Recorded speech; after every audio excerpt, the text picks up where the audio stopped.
মেহেন্দিগঞ্জে সরকারি পাতারহাট মুসলিম মডেল উচ্চ বিদ্যালয়ের 2025 সালের এসএসসি পরীক্ষার্থীদের বিদায় উপলক্ষে আলোচনা সভা ও দোয়া অনুষ্ঠান অনুষ্ঠিত হয়েছে। বিস্তারিত থাকছে ইউসুফ আলী সৈকতের প্রতিবেদনে।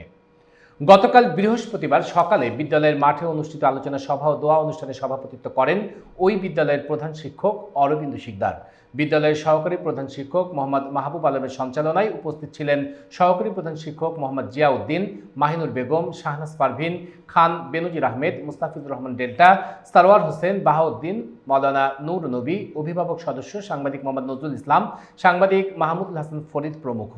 দোয়া মিলাদ পরিচালনা করেন আবদুল্লাপুর থানা জামে মসজিদের পেশ ইমাম মৌলানা আব্দুল মতিন।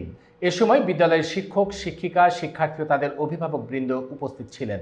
শতবর্ষ উপলক্ষে বিদায়ের দিনে বিদ্যালয়ের সকল শিক্ষার্থীকে একটি করে স্কুল ব্যাগ উপহার দেন ওই বিদ্যালয়ের প্রাক্তন ছাত্ররা।